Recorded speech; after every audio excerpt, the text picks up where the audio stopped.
do 7º ano, galerinha do PEJA. Hoje eu tô aqui para corrigir os exercícios que eu deixei na página da Venezuela. Vou deixar nos grupos do PEJA que estão se formando agora. E mostrar para vocês também que nem todo experimento dá certo. Eu fiz aquele experimento com vocês, mas por alguma variável que eu não controlei, alguns deles derreteram. Mas eu tenho aqui número 3 e 4. 3 que era maçaneta e 4 elevador. Se formaram alguns fungos e pouquinhas bactérias. Acredito eu, só vendo no microscópio, isso aqui com certeza é fungo. Agora, o que me chama a atenção são esses pontinhos escuros aqui, que teria que ver no microscópio, mas tem cara de bactéria. Bom, de qualquer forma, a gente viu que o ambiente aqui não está tão contaminado, mas eu prometo repetir esse experimento assim que possível. Bom, eu deixei exercício para vocês. O 1 não era para fazer porque não está na nossa matéria. Número 2, por que os vírus são parasitas intracelulares obrigatórios? Questãozinha de prova. Os vírus só têm atividade, só se reproduzem no interior de células vivas. Por isso que eles são parasitas. Nesse ambiente não teria como ter propagação de vírus porque não tem célula aqui. 3. Faça uma tabela comparando os 5 reinos quanto ao tipo de célula e a quantidade de célula e forma de nutrição. Bom, outra questãozinha de prova. Quando a gente fala para classificar quanto ao tipo de célula, eu estou querendo saber se a célula é procarionte ou eucarionte. Então, tipo de célula vai ser sempre isso. Outra coisinha, quantidade ou número de células.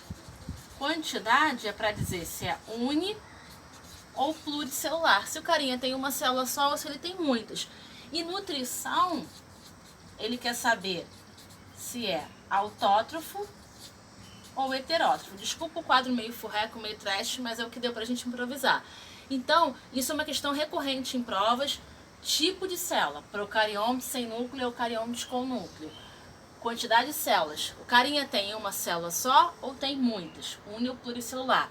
O carinha produz o próprio alimento ou ele se alimenta de outros seres vivos, pega o alimento no ambiente? Então, não vai dar para colocar tudo aqui, mas vamos no primeiro, o Monera. O Monera é o único que tem célula procarionte. Todos são unicelulares. Eu tenho representantes autótrofos e heterotróficos. O reino protista, que a gente vai falar depois, não vai ser hoje. Reino protista, eu tenho os organismos uni ou pluricelulares. A maioria é unicelular. Eu tenho todos eles eucariontes. Deixou de ser bactéria e sendo bactéria, todo mundo é eucarionte.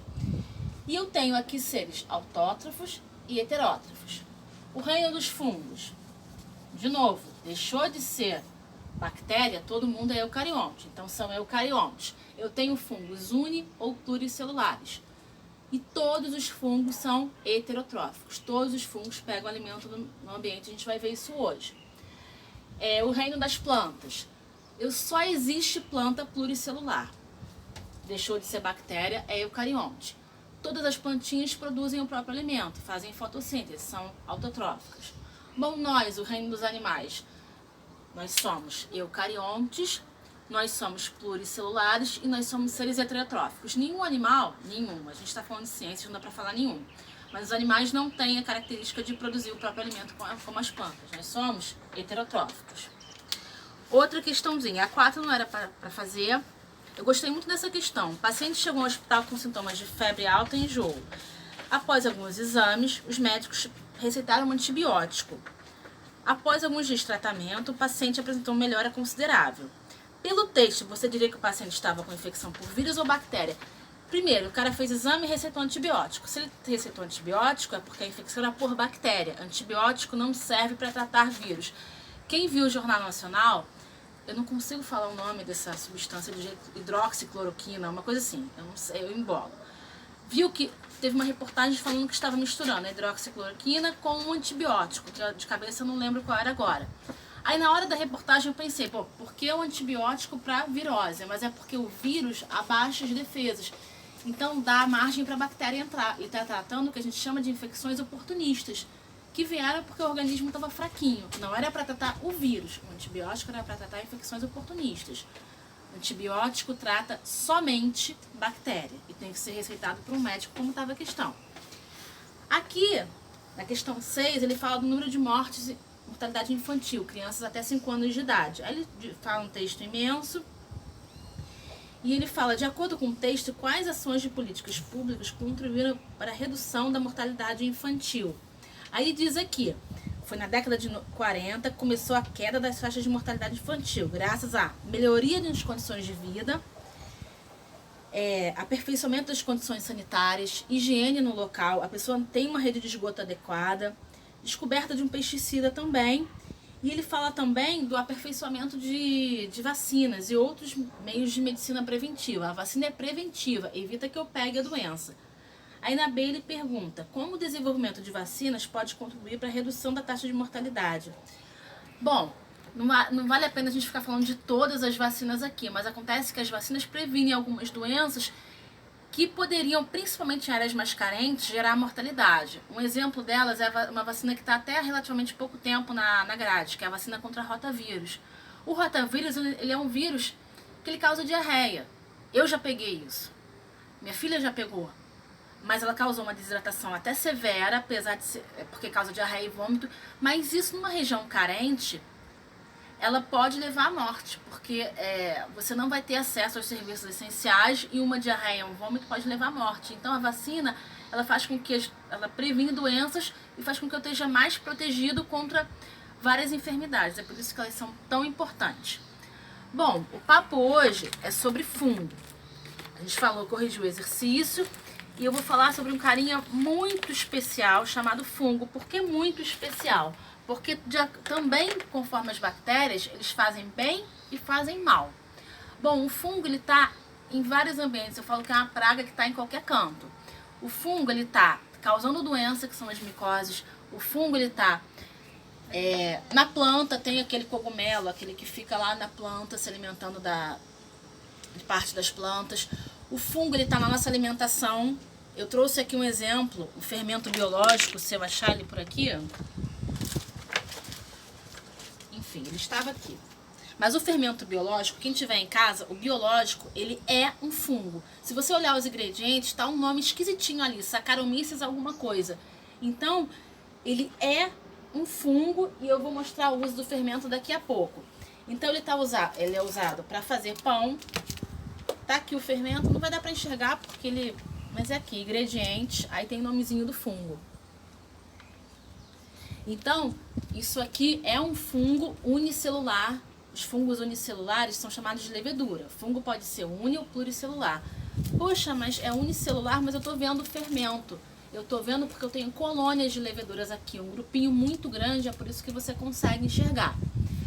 Bom, além de unicelular, eucarionte, os fungos, todos eles são heterotróficos. Eles buscam alimento em algum lugar. E aonde que esses carinhas vão buscar alimento?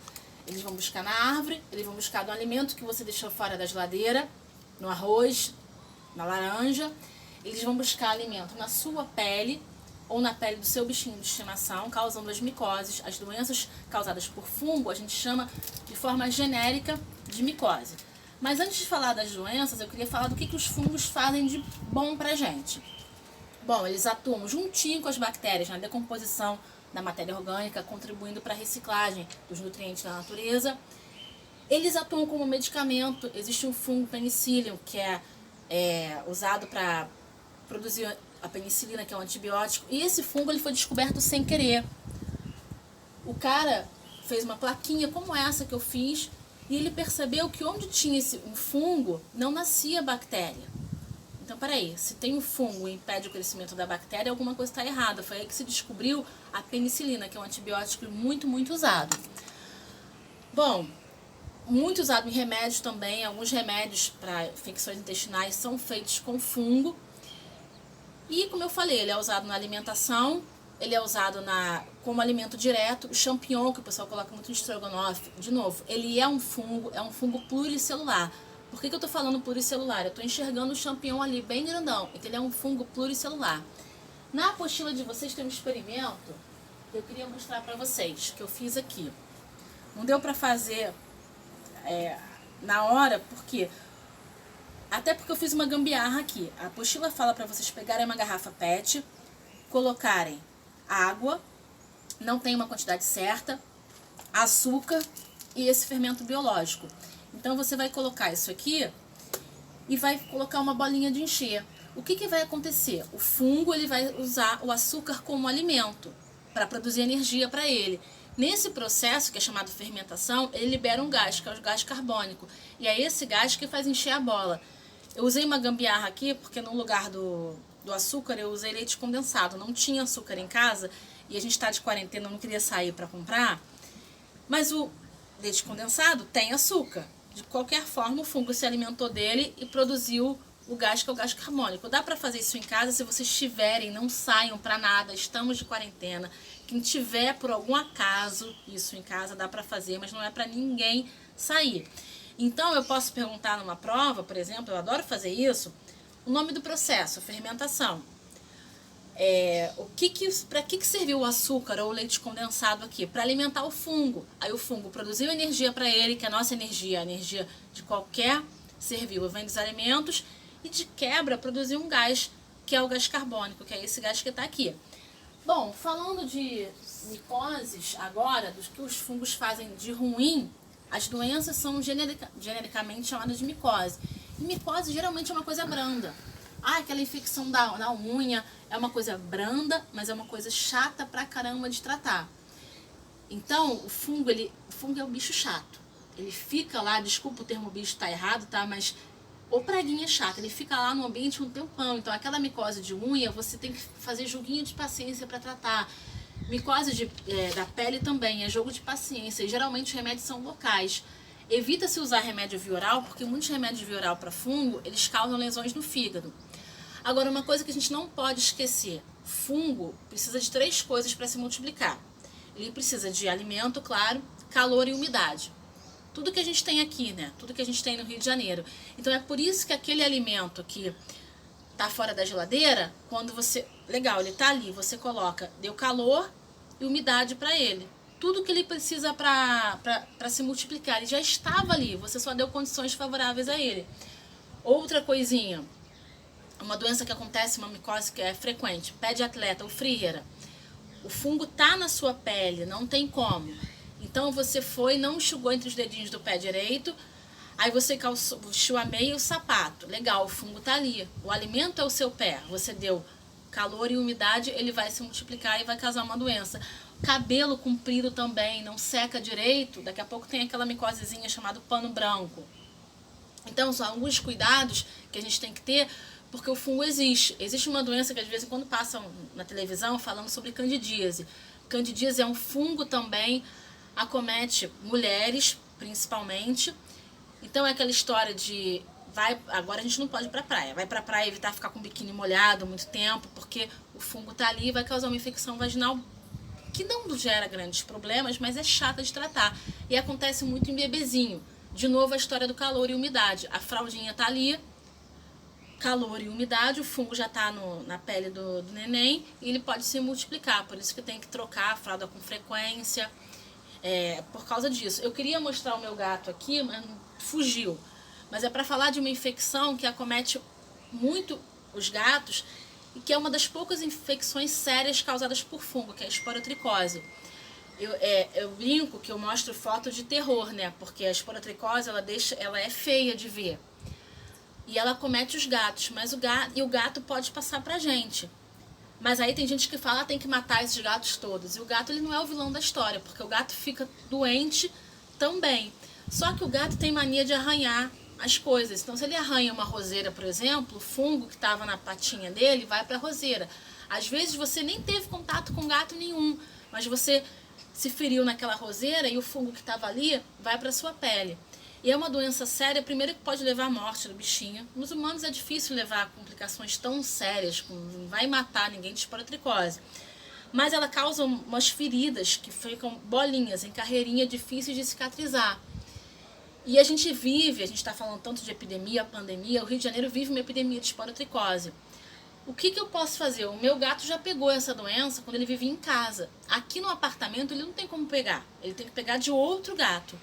Ele não tem contato com outros gatos, então não tem como.